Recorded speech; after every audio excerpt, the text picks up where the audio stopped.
নেপালের বিপর্যয় ছবি, বিভিন্ন ছবি আপনাদের আমরা দেখাচ্ছি। ক্রমাগত উদ্ধার কাজ চলছে, বহু মানুষ নিখোঁজ। হিমবাহ বিপর্যয় তছনছ করে দিয়েছে নেপালের এই রাসোয়া জেলাকে। নেপালের কি পরিস্থিতি, কি কি তথ্য আপডেটেড আসছে আপনাদের আমরা দেখাচ্ছি লাগাতার। হরপাবানে বিধ্বস্ত নেপাল। এই মুহূর্তে একটা ড্রোন শট আপনারা দেখতে পাচ্ছেন। বানের জলের তোরে ভেসে গিয়েছে বহু ঘরবাড়ি, গাড়ি, একেবারে নিমেষের মধ্যে চোখের পলকে সেগুলো নষ্ট হয়ে গিয়েছে, ভেসে গিয়েছে। সেতু ভেঙে গিয়েছে। কাঠমান্ডু প্রশাসন সূত্রে যা খবর পাওয়া যাচ্ছে, মৃতের সংখ্যা 270, এটা কমই। এখনো পর্যন্ত 300 ছুঁইছি বলা হচ্ছে, 300 পার করে যেতে পারে। এই মুহূর্তে ছবি আপনারা দেখতে পাচ্ছেন কি অবস্থা, পুরো সাফ হয়ে গিয়েছে এলাকা। সেই একদম হরপাবান যখন আসছে, কিছু শ্রমিক ওই এলাকায় কাজ করছিলেন, তারা ছুটতে শুরু করেন দেখুন প্রাণের ভয়ে। আর রাক্ষসের মতো আসছে সেই হরপাবান।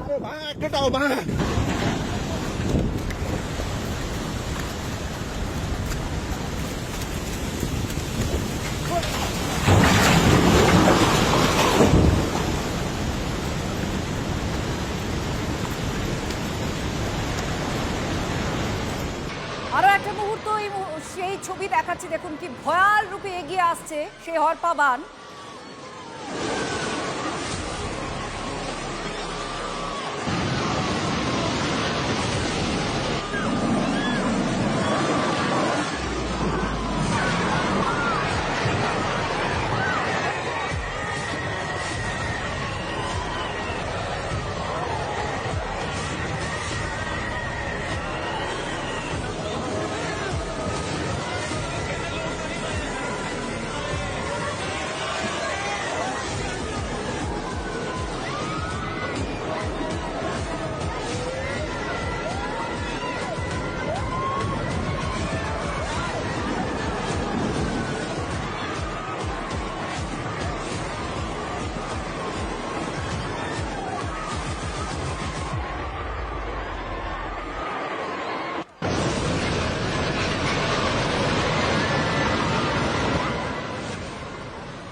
একদম উঁচু থেকে আপনাদের আমরা ড্রোন শট, যে এই মুহূর্তের পরিস্থিতি দেখুন। হরপাবানে ভেসে যাওয়ার পরে কি অবস্থা হয়ে গিয়েছে, পুরো এলাকা কাদা মাটির তলায় চলে গিয়েছে।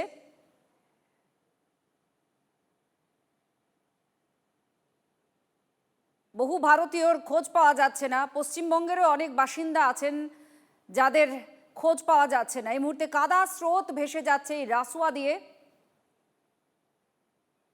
भारतीय नागरिक हैं वहां पर जो इस त्रासदी में जिसपे जो अभी तक जिसको पाया नहीं जा रहा है, जिससे कांटेक्ट नहीं कर पाया जा रहा है हम लोग, वो 288 का एक फिगर है। इसमें 73 भारतीय नागरिक हैं जो कि त्रिशूली पावर प्रोजेक्ट में काम कर रहे हैं, और हमारा एम्बेसी जो वहां का प्रोजेक्ट का हेड है उनसे टच में है।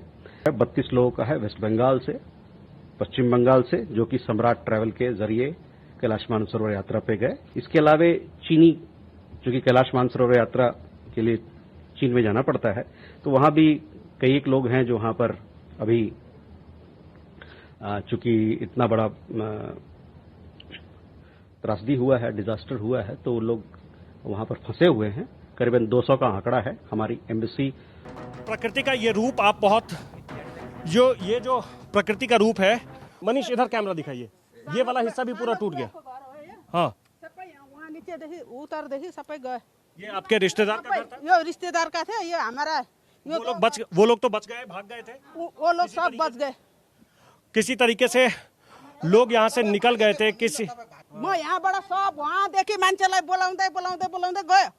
उता सबै आओ आओ भागो भागो भागो भनेर उतार त खोलो आयो, ल निस्का निस्का भनेर सब धेरै मान्छे। ये कितने बजे हुआ? 9 बजे मेरो श्रीमान र म सबलाई बोलाउँदै गए। त्रिशुली बजार एकदम ठुलो क्राउडेड एरिया। यो क्राउडेड प्लेस हो। यो त्यो बजार देख्नु भएको छ, त्यो चाहिँ एकदम क्राउडेड प्लेस। त्यो चाहिँ त्रिशुली सानैदेखि त्रिशुली बजारको नाममा। त्यसपछि यो ढुङ्गे बजार, यो पनि क्राउडेडै थियो। यो पनि एकदम जनसङ्ख्या धेरै भएको, यहाँदेखि विदुरसम्म को संख्या। यहाँ जो लोग रह रहे हैं, जिनका मकान है, जो किसी तरीके से यहाँ से चले गए थे जब तबाही आई, और उस वक्त जब यहाँ से चले गए थे, उनका कहना है कि उनके रिश्तेदारों से, उनके परिचितों से उनका संपर्क नहीं हो पा रहा है, क्योंकि कल से यहाँ ना तो बिजली है, ना तो इंटरनेट है। तबाही के बाद से मोबाइल में बस फोन नंबर है, उनसे कांटेक्ट नहीं हो पा रहा है। मोबाइल का नेटवर्क भी एकदम पोर हो रहा है। ये घर की तीसरी मंजिल है, ये घर की तीसरी मंजिल है, थर्ड फ्लोर है, थर्ड फ्लोर है। और मनीष एक बार फिर से नीचे दिखाइए, सेकंड फ्लोर तक किस तरीके की तबाही हुई है। ये सेकंड फ्लोर है जो अभी आप देख रहे हैं, ये सेकंड फ्लोर है। यहां तक पानी का बहाव था और यहां ये पूरी जो मिट्टी है वो आकर के पानी पहुंच गया था। तब उन लोगों को लगा कि किसी भी तरह से यहां अपनी जान को बचाना है और जान बचाकर यहां से निकल जाना है। और फिर लोग जान बचाकर यहां से किसी तरह से चले गए, भाग गए। आप सामने देखिए, ये पूरा का पूरा इलाका जब आप दिखेगा आपको, ये उससे आप अंदाजा लगा सकते हैं कि कितना नुकसान हुआ होगा। और ये जहां यहां से रसुआ की दूरी तकरीबन 50 किलोमीटर के आसपास है और रसुआ से हम 50 किलोमीटर नीचे हैं। रसुआ भौगोलिक रूप से जब आप रसुआ को जानेंगे तो वो ऊपर है, बिल्कुल चीन बॉर्डर के पास है, चीन तिब्बत बॉर्डर के पास है। लेकिन हम नीचे त्रिशूली ढुंगे बाजार में है और इस बाजार की जो स्थिति है उसे देखकर ये अंदाजा लगाया जा सकता है, ये बहुत सहज तरीके से जाना जा सकता है कि वहां किस तरीके की तस्वीर होगी, वहां का किस तरीके का माहौल होगा। अभी फिलहाल यहाँ जो लोग जिनका मकान है, जिनके पास दुकान है, वो यहाँ एक एक करके आ रहे हैं उसे देखने के लिए। कैमरा पर्सन मनीष डोबरियाल के साथ आकाश वत्स, त्रिशूली ढुंगे बाजार, नेपाल। নেপালের মহাবিপর্যয় নিশ্চিহ্ন আস্ত একটা জেলা, এই রাসুয়া জেলা। হরপা মানে মৃত্যুপুরী নেপাল চীন সীমান্তে বিস্তীর্ণ এই উপত্যকা। নেপালে বিপর্যয় মৃতের সংখ্যা বেড়ে এখনো পর্যন্ত 270 আর 288 জন ভারতীয় সহ 644 জন, তাদের কোনো খোঁজ পাওয়া যাচ্ছে না। উদ্ধার কাজ চলছে। 26 घंटे से ज्यादा का वक्त बीत चुका है और जैसे जैसे वक्त बीतता जा रहा है, तबाही की एक के बाद एक निशानियां और एक के बाद एक तस्वीरें अब नजर आने लगी है। दूर तक आप देखेंगे तो इस बीच वाले हिस्से में एक ब्रिज था, उस ब्रिज का कुछ भी अता पता नहीं है। वो ब्रिज कहां चला गया, उसके बाद संपर्क बिल्कुल टूट गया है। काठमांडू से रसुआ जाने का जो एकमात्र रास्ता है वो रास्ता बाधित हो चुका है। आसपास में आपको कई सारे सरकारी दफ्तर दिखेंगे, बैंक दिखेंगे, जेल था वो जेल भी टूट गया। उस जेल के बारे में भी नहीं पता लोगों के कि जो लोग यहाँ थे वो कहाँ गए, किसी को कुछ भी नहीं पता है। बस राहत और बचाव का कार्य लगातार जारी है। किसी भी तरीके से ये पता लगाने की कोशिश की जा रही है कि जो लोग यहाँ थे वो लोग कहाँ चले गए। आप पास में देखेंगे एक आपको एटीएम दिखेगा, वो एटीएम भी पूरी तरह से तबाह हो चुका है। इसके बगल में जेल की दीवारें थी, वो दीवारें टूट गई है, पूरा जेल तबाह हो गया है।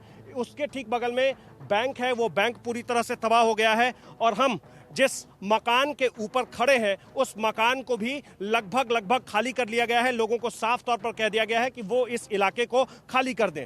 राहत और बचाव का कार्य कई तरीके से चल रहा है। ये जो आप नीचे देख रहे हैं, जो सड़क बनाई जा रही है किसी तरीके से कि हम धीरे धीरे करके आगे की तरफ बढ़ते चले जाएं। पानी का जो ये बहाव आपको दिख रहा होगा, ये अभी इतना तेज है, तो जब तबाही आई होगी तो इस पानी का जो ये बहाव है ये कितना तेज रहा होगा। और ऐसा कहा जा रहा है कि ठीक जहां से खड़े होकर के मैं ये रिपोर्ट कर रहा हूं, जहां से मैं आपको ये सारी चीजें बता रहा हूं, यहां तक पानी की लहरें थी और पानी की जो ऊंचाई थी वो बहुत ज्यादा थी। लेकिन अब पानी का बहाव तो नहीं है, लेकिन वो बर्बादी की निशानियां दिख रही है, जो ये बताने के लिए काफी है कि जो कुछ भी हुआ वो सब कितना खतरनाक था। सामने जो आपको एक और सरकारी दफ्तर दिख रहा होगा, उस सरकारी दफ्तर में जितने एसी लगे थे वो उखड़ चुके हैं। उसके ग्राउंड फ्लोर का कुछ भी पता नहीं है। उसके ग्राउंड फ्लोर में इतनी मिट्टी भर चुकी है कि अब अंदाजा लगा पाना भी मुश्किल है कि क्या पहले ये सरकारी कार्यालय था या नहीं था। अगर ये बोर्ड नहीं होता तो ये भी अंदाजा नहीं लगाया जा सकता था। उसके फर्स्ट फ्लोर पर तक देखिए कि किस तरीके से मिट्टी पहुंच गई है। मतलब बहाव कितना तेज था, किस तरीके का बहाव था, ये सब कुछ यहां से दिखता है। कैमरा पर्सन मनीष डोबरियाल के साथ आकाश वत्स, त्रिशूली ढुंगा बाजार, नेपाल।